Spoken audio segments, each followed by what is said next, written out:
نہیں خاص ہے، مگر وہاں ذکر کیا فرمایا؟ فَأَمَّا مَنْ أَعْطَى وَاتَّقَى وَصَدَّقَ بِالْحُسْنَى فَسَنُيَسِّرُهُ لِلْيُسْرَى۔ آپ کو پہلے حرکت کرنی پڑے گی۔ اما من آتا، جو دے، تقوی کی وجہ سے دے، وصدق بالحسنى، اور وہ تقوی جو ہے الحسنى کی تصدیق کے نتیجے میں حاصل ہو۔ الحسنى مراد ہے شریعہ الاسلام، اس کی تصدیق کے نتیجے میں خشیت تقوی پیدا ہو، اور تقوی کی وجہ سے جو ہے وہ مال خرچ کرے۔ فرمایا فَسَنُيَسِّرُهُ لِلْيُسْرَى، ہم اس کے لیے الیسرا آسان کر دیتے ہیں۔ کیا مطلب؟ الیسرا سے دو معنی ہیں، بعض نے کہا الجنہ اور بعض نے کہا خود مزید دین، کہ ہم آگے کا دین اس کے لیے آسان کر دیتے ہیں۔ اب بعض لوگوں کو تو عمل کرنا مشکل، مگر اس کے لیے تو بالکل ایسا معلوم ہوتا ہے جیسے پکی روڈ ہے، چلا جا رہا ہے، سارا دین اس کے لیے آسان ہو جاتا ہے۔ سمجھا؟ ہمارے لیے ایک نماز پڑھنا مشکل ہے، اس سے جتنی چاہے وہ معلوم ہوتا ہے کہ وہ تو نیت باندھی تو توڑنے کا نام ہی نہیں لے رہے۔ یہ کیا ہو رہا ہے؟ ہم سے تو فرض نہیں ادا ہو رہے، اور ایک صاحب کو جو ہے وہ بڑا آرام مل رہا ہے، نہ تھکتے ہیں نہ کچھ ہیں، روز کی عادت ہو گئی۔ یہ کیوں؟ آسان کر دیا گیا ان کے واسطے۔ سمجھ میں آیا؟ آج ہماری حالت یہ ہے کہ صاحب ہم سے آدھا سپارہ نہیں پڑا جاتا، پاؤ سپارہ نہیں پڑا جاتا، ایک رکو دو رکو نہیں پڑے جاتے۔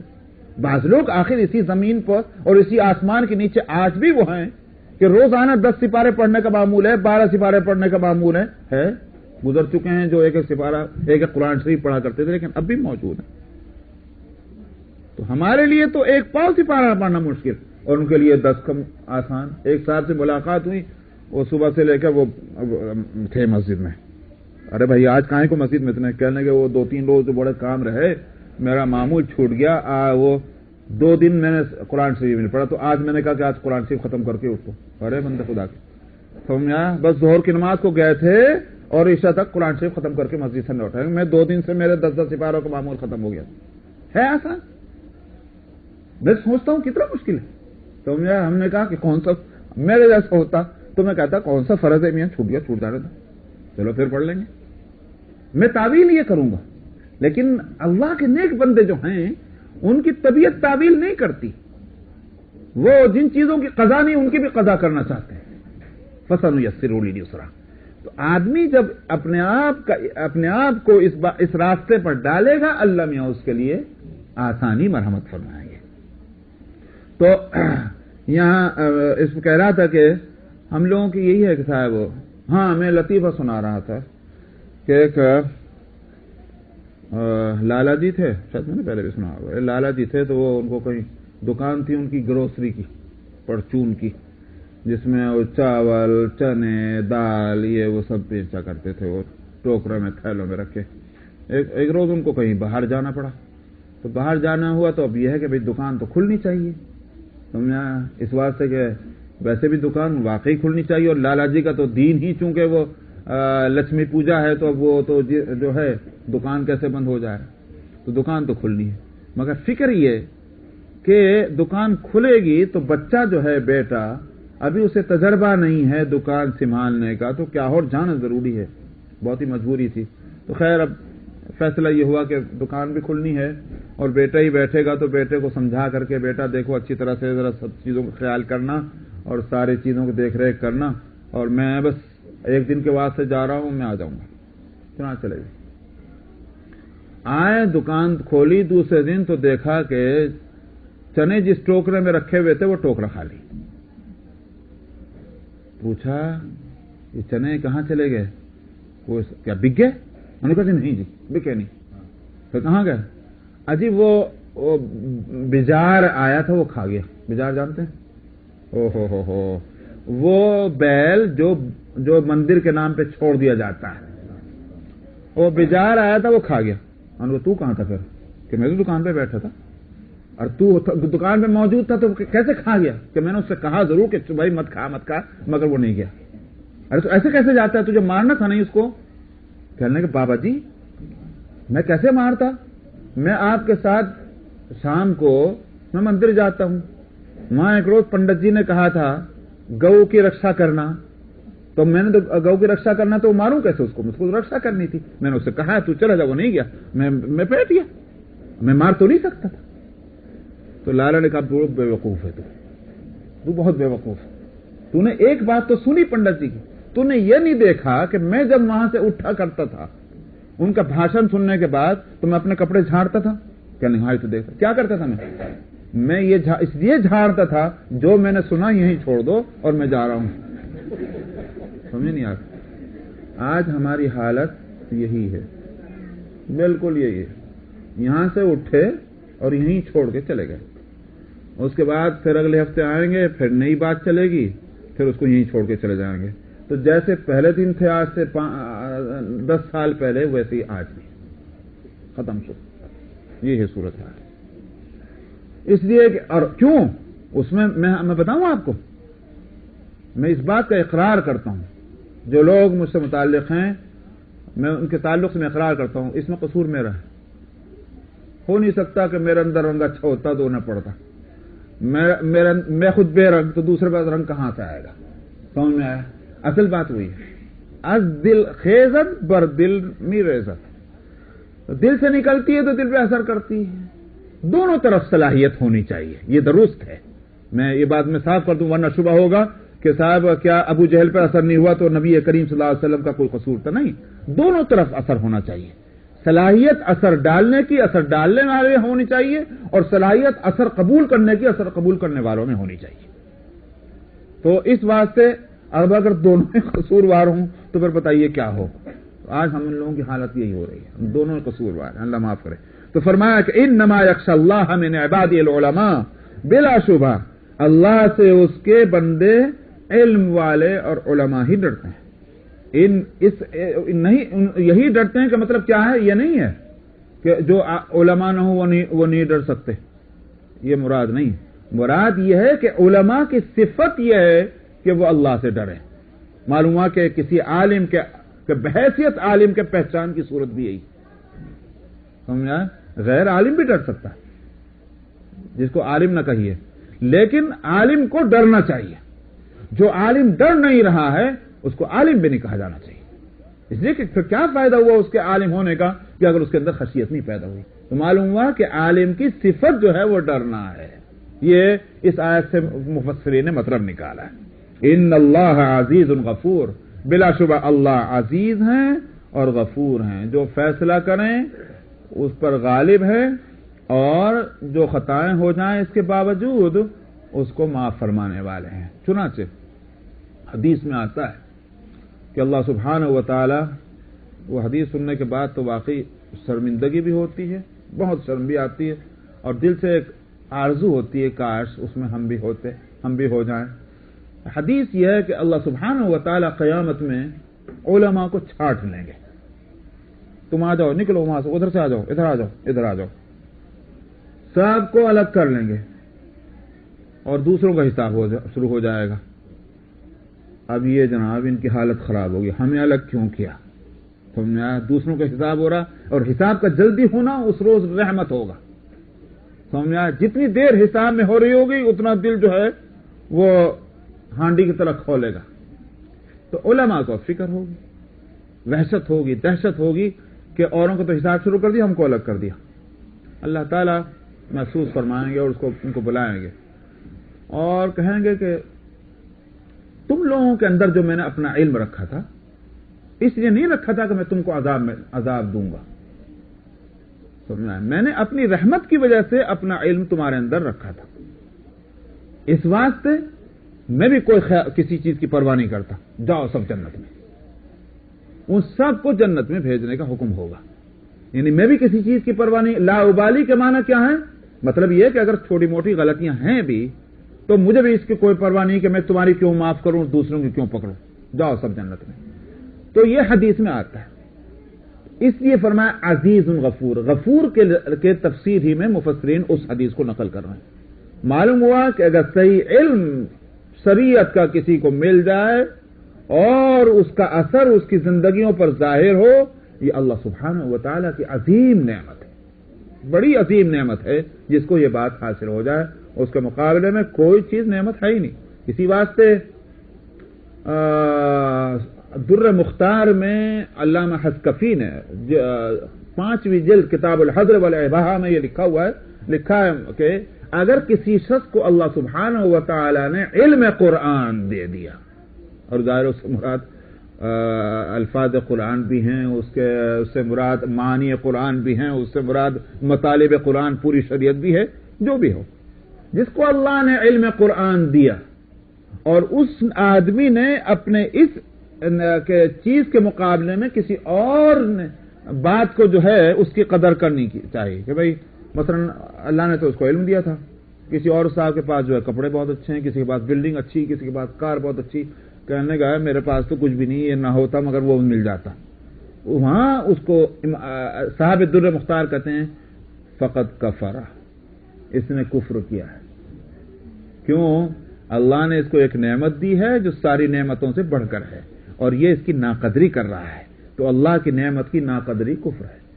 یہ انہوں نے وہ بات الگ ہے کہ بھئی مفتی صاحب تو کافر نہیں کہیں گے، اس کے واسطے اور بھی چیزیں دیکھنی پڑتی، لیکن یہ عمل جو ہے اس کا یہ جو ہے کفر انہوں نے قرار دیا ہے، تو بڑی خطرناک بات، اس لیے کہ اللہ کی سب سے بڑی نعمت ہے۔ کہاں؟ کیوں؟ خود اللہ نے فرمایا الیوم اکملت لکم دینکم واتممت علیکم نعمتی ورضیت لکم الاسلام دینا۔ آج، اور یہ آیت کب اتری معلوم ہے؟ کب اتری؟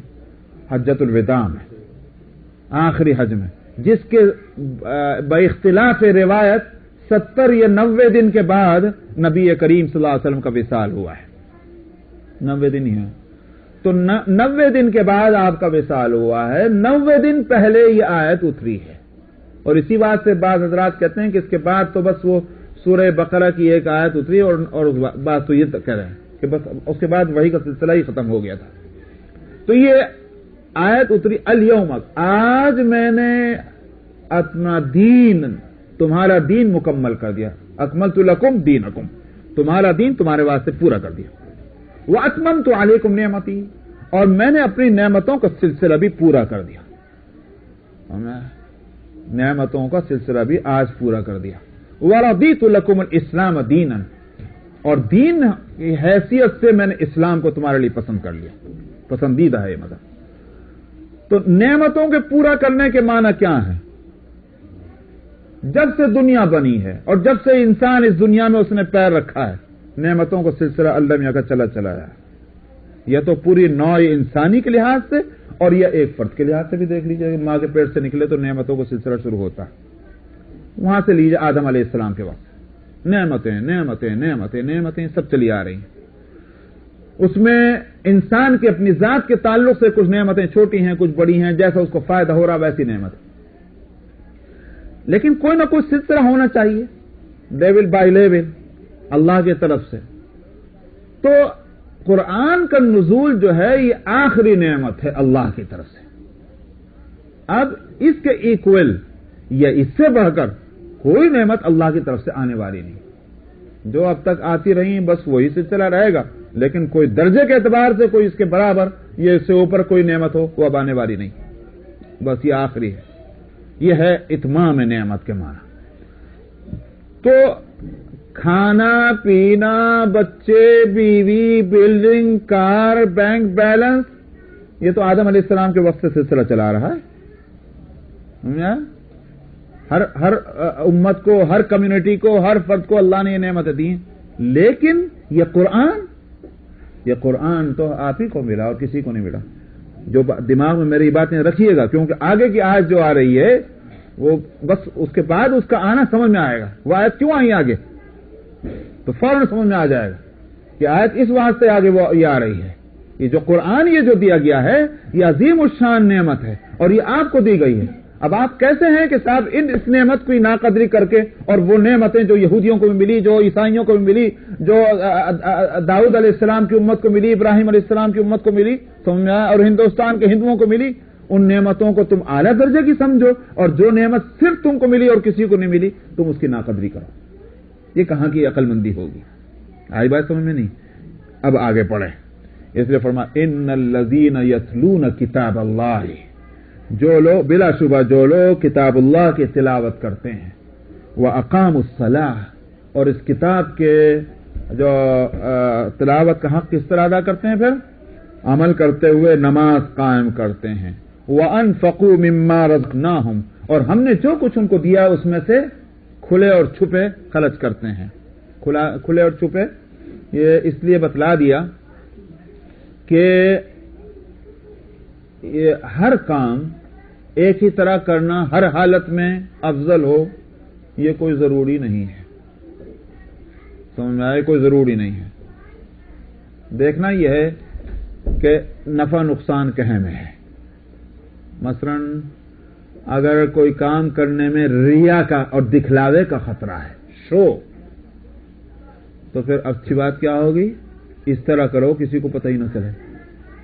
اسی بات سے کہا گیا بہترین صدقہ کون سا کہ ایک ہاتھ سے دے تو دوسرے ہاتھ تک کو پتہ نہ چلے. مطلب یہ کہ انتہائی مبالغہ چھپانے کے اندر افضل ہو. صاحب کیوں کہ اگر دوسروں کو پتہ چلے گا تو شو کرنے کا خیال ہو سکتا ہے. یہ بات ہے. لیکن کیا ہر صدقہ ہر عمل چھپا کے کرنا چاہیے؟ اگر یہ ہے تو پھر نماز بھی چھپا کے پڑھا کیجئے. مسجدیں ختم کر دیجئے، گھر کے اندر جا کے چھپ کے اور لائٹ آف کر کے اور جب جا کے نماز پڑھی تاکہ کسی کو پتہ ہی نہ چلے. لیکن آپ دیکھتے ہیں کہ مرد کی نماز جو ہے وہ گھر کے اندر نماز ایک، اور مسجد میں جا کر جماعت سے نماز پڑھنا کتنا؟ 27. اور بڑی مسجد ہو شہر کی جامع مسجد تو 50. یہ کیوں بڑھ رہا ہے؟ جتنی جماعت بڑھتی جائے گی اتنا ہی تو آپ لوگوں کو بتاتے جا رہے ہیں کہ آپ نمازی ہیں، تو ثواب تو گھٹنا چاہیے، بڑھ کیوں رہا؟ معلوم یہ ہوا کہ اصل میں ہر جگہ ایک ہی اصول کام نہیں کرتا، اور اگر کام کرتا ہے تو یہ اصول کام کرتا ہے کہ فائدہ کس صورت میں زیادہ ہے. جس صورت میں فائدہ زیادہ ہوگا اسی صورت میں ثواب بھی زیادہ ہوگا. یس. تو اس لیے اگر آپ محسوس کرتے ہیں کہ چھپا کر خرچ کرنا ہی اچھا ہے، فائدہ اسی میں ہے، آپ کا فائدہ دینے والے ہونے کی حیثیت سے آپ کا فائدہ کہ اس میں دکھلاوا نہیں، جس کو آپ دیکھ رہے ہیں اس کا فائدہ. کیونکہ بیچارہ ہو سکتا ہے کہ پریشانی میں آج اس کو پیسے کی ضرورت ہے مگر عزت نفس ہے. سمجھ میں آیا؟ جس وقت وہ اس بات کو گوارا نہیں کرے گا کہ کوئی شخص اس کو یہ دیکھے کہ اس کا ہاتھ یوں ہے، اس کو گوارا نہیں کر رہا. کسی وقتی اور ایمرجنسی صورت نے اگر اس کی یہ مجبور کر دیا ہے کہ وہ کسی سے کوئی چیز لے تو آپ بھی تو اس کی غیرت کا خیال کرنا چاہیے. تو چھپا کر دینا یقیناً اچھی بات ہے. مگر اب اگر مسجد کے واسطے فنڈ ریز ہو رہا سمجھ میں ایسا، اب آپ اپیل کیے جا رہے ہیں بھائی دے دو چندہ، دے دو چندہ، اور آپ خاموشی دل میں بیٹھے ہوئے ہیں کہ نہیں ٹھیک ہے یہاں کہہ رہے ہیں ان کو جب میں دوں گا چھپا کے دوں گا. تو معلوم کیا ہوا کہ وہ حضرت تو سمجھے کہ فیل، تو پروجیکٹ ہی فیل ہو گیا، اس لیے کسی نے ہاں نہیں کہا، وہ تو چل دیے. اور دوسرا نقصان کیا ہوا کہ اگر آپ یوں کہہ دیتے کہ صاحب میں میری طرف سے $100 تو ہو سکتا تھا بھائی کسی اور بھائی کو بھی خیال آ جائے، توفیق ہو جائے. ایک موقع ایسا ہے کہ جو دینی کام کے واسطے فائدہ اس میں ہے کہ اگر آپ بتلائیں گے تو دوسروں کو بھی خیال آ جائے گا. ایک مثال. دوسری مثال اسی لیے اس بنیاد پر، مثال نہیں، اسی بنیاد پر فقہا نے ایک اچھی بات لکھی ہے، اور ان کا کہنا یہ ہے کہ جو صدقات واجبہ ہیں، واجبہ کس کو کہتے ہیں؟ جیسے زکوٰۃ، صدقہ فطر ہے نا، یہ صدقات واجبہ کہلاتے ہیں. ان کا کہنا یہ ہے کہ اس کو تو بتلا کر، مطلب یہ ہے کہ چھپا کر نہیں بلکہ علل اعلان دینا چاہیے. کیوں؟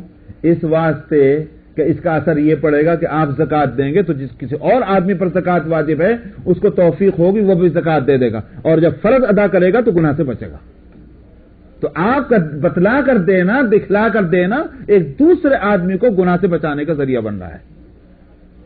تو صاحب اور کہتے ہیں کہ صدقات نافلہ جو ہیں یعنی جو واجب نہیں ہیں ان کے لیے ان کا کہنا یہ ہے عام حالات میں چھپا کر دینا اور خرچ کرنا ہی بہتر ہے، کیونکہ یہ کوئی مقصود نہیں ہے، دیں تو اچھا ہے، نہیں دیں تو کوئی گناہ نہیں. اس بات سے ایسے صدقوں کو چھپا کر دینا ہی اچھا ہے تاکہ اس میں ریا اور دکھلاوا نہ ہو. فقہا کی نظر جو ہے ان سب چیزوں. اس لیے اللہ تعالیٰ نے یہ فرمایا کہ وَأَنفَقُوا مِمَّا رَزَقْنَاهُمْ سِرًّا وَعَلَانِيَةً، اور خرچ کرتے ہیں ان چیزوں اس میں سے جو ہم نے ان کو دیا ہے چھپا کر اور علانیہ، یہ لوگ کون ہیں؟ فما یرجون تجارت لن تبور، یہ ایک ایسے بزنس اور ایسی تجارت کی امید رکھتے ہیں جس میں کبھی گھاٹا نہیں ہوگا۔ آیت نمبر 30، آیت نمبر 30 سورہ فاطر۔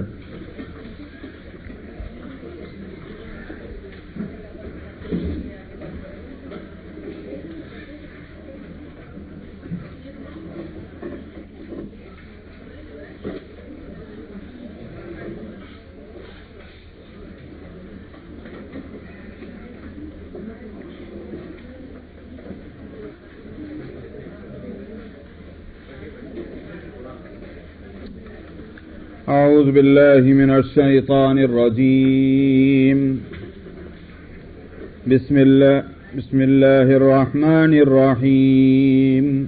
بھائی شروع کرنے سے پہلے یہ کوئی ایک سوال ہے، میں اس کا جواب دے دوں، پھر وہ قرآن شریف کی بات۔ یہاں پر کئی لوگ انڈیا پاکستان سے آئے ہوئے ہیں اور بیوی بچے وہاں پر ہیں، وہ واپس اپنے وطن نہیں جا سکتے اس لیے کہ وہ لوگ وزٹ ویزا پر آئے ہوئے ہیں، اس لیے اگر وہ واپس وطن جائیں تو پھر واپس نہیں آ سکتے، اس لیے نہیں جا رہے ہیں، لیکن خط و کتاب اور فون پر بات برابر ہوتی۔ ایسی صورت میں اسلام کیا کہتا ہے؟ 4-5 سال سے یہاں پر ہیں۔ مطلب یہ ہے کہ اگر اس سلسلے میں سوال کرنا ہے کہ وہ جو حدیث میں مسئلہ آیا ہے مثلا ایلا کا 4 مہینے 10 دن، اس سے اس سے کوئی تعلق نہیں، وہ تو قسم ہے، قسم کھا کر آدمی کہا کہ میں تعلق نہیں رکھوں گا تب ہوتا ہے ایلا، لیکن یہاں یہ ایلا کی صورت نہیں ہے۔ جو لوگ سمجھتے ہیں کہ 4 مہینے سے اگر دور رہے اور تعلق نہیں ہوا تو کچھ ہو جائے گا، کچھ نہیں ہوگا۔ جہاں تک حضرت عمر رضی اللہ عنہ کے فیصلے کا تعلق ہے کہ وہ ملٹری میں جو لوگ تھے جو جہاد کے لیے جاتے تھے تو ان کے لیے آپ نے ایک ضابطہ یہ مرتب کیا تھا کہ 4 مہینے سے زیادہ وہ فیلڈ پر نہ رہیں، تو وہ ایک ضابطہ انتظامی ہے کہ ایک آدمی جو نارمل حالت میں ہو اس کو اس سے زیادہ جو ہے دور رکھنے میں ہو سکتا ہے اس کو کوئی کسی وقت گناہ میں مبتلا ہونے کا خطرہ ہو، اس لیے انہوں نے انتظامی مسئلہ سے وہ ضابطہ بنایا تھا کہ ملٹری کو 4 مہینے کے سے زیادہ جو ہے فیلڈ میں نہیں رہنا، واپس چلے جانا اور اپنے بیوی بچوں میں جائے، پھر اس کے بعد پھر وہ واپس فیلڈ میں آ جائے۔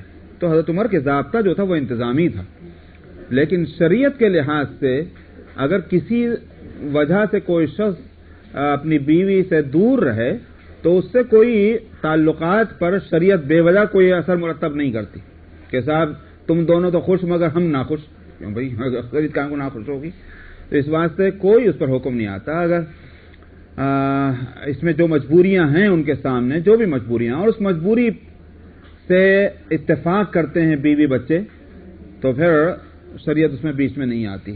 ہاں اگر عورت مثلا نہیں برداشت کر سکتی اتنے دن کی جدائی کو اور وہ شوہر جو ہے وہ بیوی کا خیال نہیں کرتا اور چیزوں کا خیال کرتا پھر رہا تو پھر بے شک اس میں آئے گا کہ پھر عورت کو یہ حق ہے کہ وہ یا تو اس سے کہے کہ بھائی آؤ اور میرے ساتھ رہو یا مجھے بلاؤ جو بھی ہے، اور اگر نہیں ہے تو پھر میرا قصہ ختم کرو تاکہ میں دوسری شادی کر لوں، میں کہیں گناہ میں مبتلا نہ ہو جائیں۔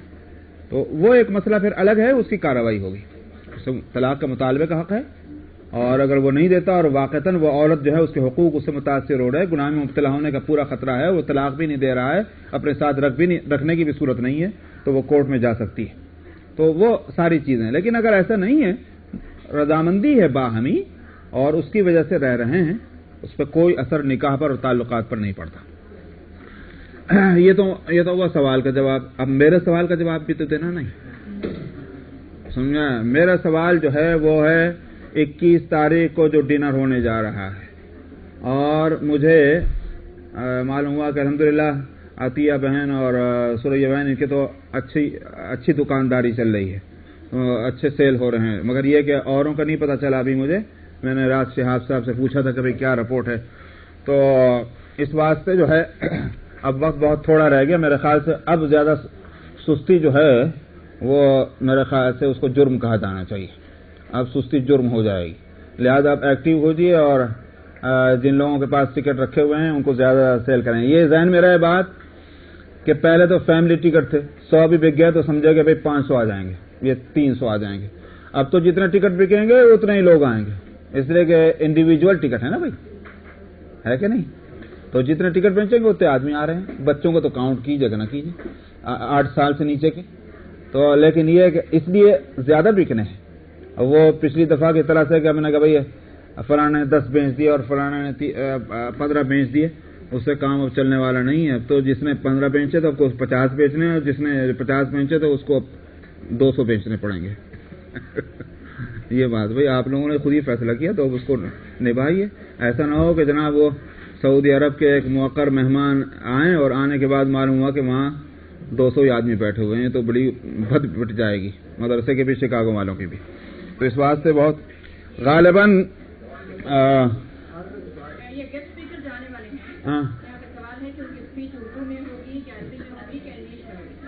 انگلش میں تو نہیں ہوگی، باقی جہاں میں سن لیجیے. اردو میں بھی کر لیں گے، اگر عرب آ گئے تو عربی میں کر لیں گے. تو دونوں میں درس دیتے ہیں نا وہاں حرم شریف میں، وہ 2 زبانوں میں درس دیتے ہیں، صبح کو عربی میں اور شام کو جو ہے وہ اردو میں. تو اس لیے وہ دونوں میں بول سکتے ہیں. اب وہ دیکھیں گے کہ میجارٹی کن لوگوں کی ہے، لیکن یہ کہ انگلش کا ٹرانسلیشن کرا دیں گے مختصر انشاءاللہ، ایسا کر لیں گے. میں تو کہہ رہا ہوں کہ میجارٹی جب اردو کی ہوگی اور ایک بھی عرب نہیں ہوگا تو کیا شوق اٹھا کے عربی میں ہم بلوائیں ان کو. لیکن یہ کہ اگر ایسا ہوا کہ بھائی تو بھائی ثواب کی نیت سے عربی سننا تو بات الگ ہے. لیکن اردو میں کرا لیں گے. تو اگر ٹرانسلیشن کی ضرورت ہوئی، کچھ لوگوں ایسے ہوئے کہ بھائی انگلش میں کرنا ہے، تو انشاءاللہ اس کا ترجمہ کرا دیں گے. تو بہرحال اس میں ذرا سا ایکٹیو ہو جی. میرے خیال سے شہاب صاحب کہہ رہے تھے 14 تاریخ کو سیٹرڈے کو شاید فائنل میٹنگ کریں گے، وہ آپ لوگوں سے رابطہ کریں گے. 14 سیٹرڈے کو ظہر کے بعد شاید میٹنگ رکھیں گے تاکہ سب حساب کتاب ہو جائے، کھانے وانے کی بات ہو جائے. چلیے صاحب. اعوذ باللہ من الشیطان الرجیم، بسم اللہ الرحمن الرحیم. لیوفیہم اجورہم ویزیدہم من فضلہ انہ غفور شکور. والذی اوحینا الیک من الکتاب هو الحق مصدقا لما بین یدیہ ان اللہ بعباده لخبیر بصیر.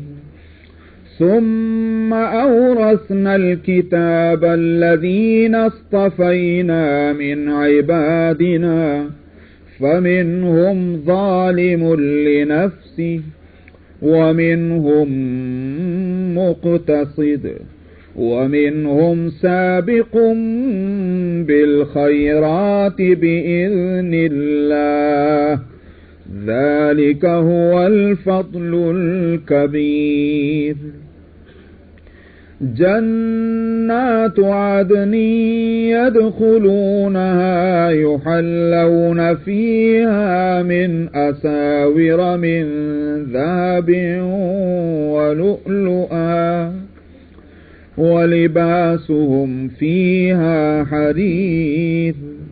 وقالوا الحمد لله الذي أذهب عنا الحزن إن ربنا لغفور شكور.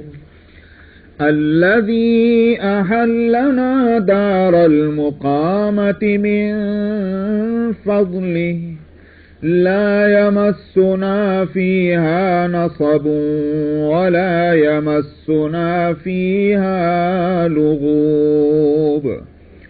والذين كفروا لهم نار جهنم لا يقضى عليهم فيموتوا ولا يخفف عنهم من عذابها كذلك نجزي كل كفور.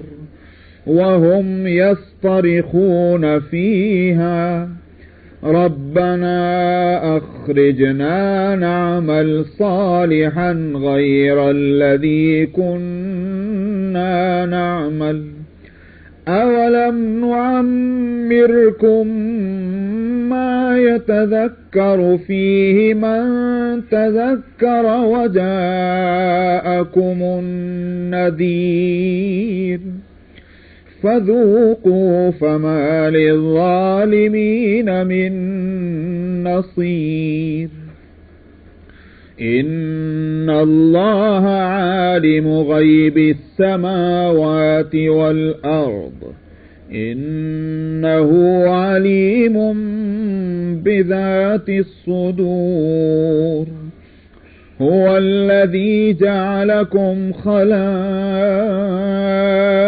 في الأرض فمن كفر فعليه كفره ولا يزيد الكافرين كفرهم عند ربهم إلا مقتا ولا يزيد الكافرين كفرهم إلا خسارا صدق الله العظيم.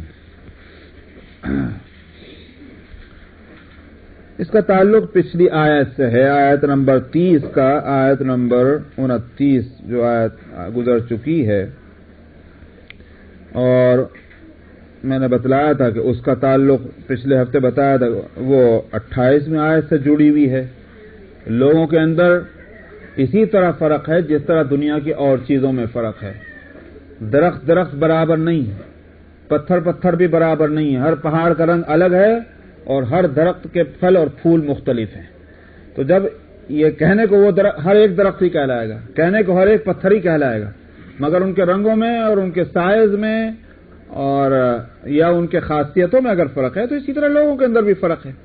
یہ نہیں ہو سکتا کہ سب کے سب آدم کی اولاد ہیں لہذا سب ایک ہی جیسے، سب کا ایک ہی درجہ ہوگا اور لہذا سب کا ایک ہی انجام ہوگا. نہیں، ہر ایک کا رنگ الگ ہے اور ہر ایک کے اعمال احوال مختلف ہیں، اس کے مطابق اس کا انجام اس کے سامنے آنا چاہیے. یہ دعویٰ کیا تھا اور اس میں فرمایا تھا کہ اب جب لوگوں میں فرق یقینی ہے تو جن لوگوں کے پاس علم ہے اللہ کا، اللہ کی ذات کا، اس کی صفات کا، اس کی شریعت کا، جن کو علماء کہا گیا ہے اور ان کے دل میں خوف خدا ہے، تو ظاہر ہے کہ وہ اللہ سے ڈرتے ہوں گے، اور جب اللہ سے ڈرتے ہوں گے تو ان کا انجام دوسروں سے مختلف ہوگا، ان سے مختلف ہوگا جن کے دلوں میں اللہ کا ڈر نہیں ہے اور جو اللہ کی مرضیات کے مطابق زندگی نہیں گزارتے. اسی تعلق سے کہا تھا کہ جو لوگ کتاب اللہ کی تلاوت کرتے ہیں اور نماز قائم کرتے ہیں اور جو کچھ ہم نے ان کو دیا ہے اس میں سے کھلے اور چھپے خرچ کرتے ہیں، وہ ایک ایسی تجارت کی امید رکھتے ہیں کہ جس میں کبھی خسارہ نہیں ہوگا. یہاں میں گزشتہ ہفتے روکا تھا لیکن میں چاہ رہا تھا کہ یہ تجارت کا لفظ جو لائے ہیں تو اس کو بتایا جائے کہ بھئی یہ تجارت کیا ہے. کوئی شخص نیک عمل کرتا ہے اس کو بزنس کیسے کہہ دیا؟ تو ایک بات تو یہ سمجھ لیجئے کہ اصل میں لفظ اگر کسی وقت غلط معنی میں استعمال ہونے لگ جائے تو ضروری نہیں کہ وہ لفظ اپنی اصل سے غلطی ہو. مان لیجیے تھوڑی دیر کے واسطے سیاست، پالیٹکس، آج یہ لفظ گندا ہو گیا. گندا کیوں ہو گیا؟ اس لیے کہ جو پالیٹکس میں جو لوگ ہیں ان کی گندگیاں اس میں آ گئیں، اور اب جہاں کوئی بات جو ہے ٹھیک نہ ہو رہی ہو اور اس میں دغل فصل ہو تو ہم کہتے ہیں یہ پالیٹکس ہو رہی ہے. سمجھ میں آیا؟ تو پالیٹکس کا لفظ غلط ہو گیا، لیکن اس کا یہ معنی نہیں کہ اپنی اصل سے پالیٹکس کا لفظ جو ہے غلط ہے، سیاست کا لفظ غلط ہے، بلکہ سیاست کہتے ہی ہیں انتظام کو. سمجھ میں آیا؟ عربی کے لحاظ سے سیاست کیا نام ہے، عائلی ہے، سیاست مدنی ہے، سیاست ملی ہے. وہ جو گھر کا انتظام اس کو بھی سیاست کہیں گے. عربی فقہ کی زبان میں اس کو بھی سیاست کہا جاتا ہے جو گھر کا نظم ضبط ہے. سمجھ میں آیا؟ جس کے اندر ایک شوہر ہے، ایک بیوی ہے، بچے ہیں، اس کا کوئی نہ کوئی انتظام ہوگا تو اس کو سیاست منزلی کہا جاتا ہے، گھر کی سیاست ہے. اور اگر کیا نام ہے شہر کی ہو تو اس کو سیاست بلدی کہا جاتا ہے، مدنی. اور اگر پورے ملک کی ہو تو اس کو اس سے ملکی کہیے یا ملی. تو سیاست کا لفظ جس طرح اپنی ذات سے غلط نہیں، بعد میں لوگوں نے اس کو گندا کر دیا. تجارت کے بارے میں بھی یہ سمجھ لیجئے کہ اگر ہم آج تجارت کا لفظ یا بزنس کا لفظ یا ڈیل کا لفظ اگر ہم اس کو سمجھتے ہیں کہ غلط ہے تو یہ ہمارے اپنے استعمال کی وجہ سے اس میں غلطیاں آئی ہوں گی، لیکن اپنی اصل سے تجارت غلط نہیں. ایک بات تو ذہن میں رکھی جائے. دوسری بات جو ہے وہ یہ ہے، تجارت کہتے کس کو ہیں اپنی اصل سے؟ تجارت کہتے ہیں کہ کچھ تھوڑا سا جو پرنسپل جس کو کہتے ہیں، عربی میں کہتے ہیں رأس المال، تھوڑی سی پونجی آدمی کے لگا کر اور اپنی محنت سے، اپنی جد و جہد سے اس کو جو ہے بار آور کرے، یعنی اس کو بڑھائے. جو پرنسپل تھا، جو پونجی تھی، جو سرمایہ تھا، مثلا $100,000 ہیں. تجارت کے معنی یہ ہوئے کہ $100,000 پر اس طرح سے محنت کی جائے کہ یہ $100,000 جو ہمارے ہیں یہ کسی طرح سے اس کے 1,25,000 بن جائے، 1.5 لاکھ بن جائے، جو بھی بن جائے. یہ اضافہ جو ہے اپنی محنت سے اس میں کرنا، اس کو تجارت کہا جاتا ہے. اگر محنت نہیں، خالی تکڑم ہے، تو پھر اس کو تجارت نہیں کہیں گے. اسی لیے سود کیا ہے؟ سود میں محنت نہیں ہے، تو وہ خالی ایک آدمی کو دیا، آپ تو آرام سے بیٹھے ہوئے، محنت بیچارہ وہ کرے گا، اور آپ کو جو ہے وہ 100 کے 125 مل جائیں. یہ کیسے ہو سکتا ہے؟ محنت ہو، اور محنت کر کے آدمی اس کو مارکیٹ میں لائے، اس پیسے کو یا اس پیسے کی چیزوں کو، اور مارکیٹ میں وہ جب پھیلے گا تو آپ کی محنت سے اور اس کے پھیلاؤ سے وہ $100 یا $100,000 جو ہیں اس میں اضافہ ہوتا ہے. اس کو کہتے ہیں تجارت. تو نمبر 1 تو یہ ہوا. نمبر 2 جو ہے وہ یہ ہے کہ دنیا میں کوئی تجارت ایسی نہیں ہے کہ جس میں یہ شیورٹی ہو کہ نفع ہوگا. سمجھ میں آیا؟ نقصان کا کوئی خطرہ نہیں ہے، ایسی کوئی بزنس نہیں. اسی واسطے شریعت نے مسئلہ یہ بتلایا کہ شرکت جو ہے، پارٹنرشپ، اور جو دوسری ایک قسم شریعت میں اور ہے جس کا الگ نام فقہ کے اندر ہے، جبکہ آج دنیا میں وہ الگ نام سے نہیں پہچانی جاتی ہے، مطلب اور بزنس سائنس میں، اور وہ ہے مضاربت. تو محنت ایک کی، مال ایک کا، 2 کا، 3 کا، 4 کا، لیکن جس کی محنت ہے اس کا مال نہیں، اور جن کا مال ہے ان کی محنت نہیں.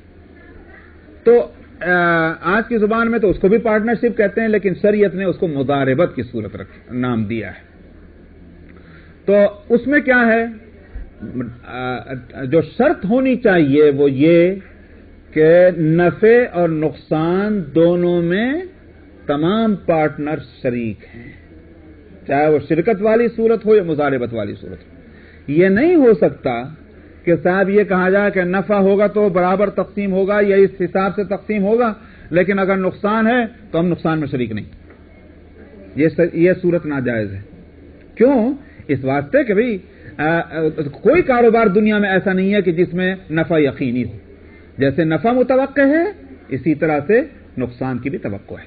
جب نفع اور نقصان دونوں رکھے ہوئے ہیں، دونوں میں پارٹنرشپ ہونی چاہیے. تو میں نے کہا دنیا میں کوئی کاروبار ایسا نہیں جس میں نقصان کا خطرہ نہ ہو.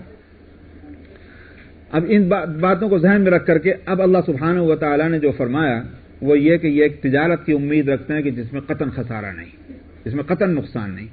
تو تجارت تو اس لیے کہا کہ ہماری زندگی جو ہے، ہمارا دن اور رات، یہ تو ہے ہماری پونجی، وہ پرنسپل جس کو بزنس میں لگانا ہے، یہ ہمارا سرمایہ ہے. آپ جانتے ہیں ٹائم بہت بڑی قیمتی چیز ہے. دنیا نے اس کی قیمت کو سمجھا، مگر اللہ سبحانہ و تعالیٰ جو خالق ہے، کیا وہ نہ سمجھیں گے کہ زندگی قیمتی چیز ہے؟ تو زندگی کو ایک سرمایہ قرار دیا گیا ہے، اور اب اس میں محنت ہے. محنت آدمی کر کے اپنی زندگی کو اگر اس لیے وہ اس طرح سے لگا رہا ہے کہ تاکہ ایک وقت وہ آئے کہ میرا اس سرمایہ زندگی کا، اس پر جو میں محنت کر رہا ہوں، اس کا مجھے فائدہ ملے، اس کا مجھے نفع ملے. بزنس ہوئی نہ ہوئی؟ سمجھ میں آیا؟ تو آخرت میں دوسری زندگی میں اس کا فائدہ ملنا ہے. اس فائدے کو اور اس محنت کو سب کو ملا کر اللہ سبحانہ و تعالی نے کہا کہ یہ تم نے تجارت کی ہے، اور ہم اس کو آنر کرتے ہیں، ہم اس کی قدر کرتے ہیں کہ تم نے ایک نفع کی امید پر اپنی زندگی کے رات اور دن کو لگایا اور محنت کی ہے. یہ ایک تجارت ہے. اور جب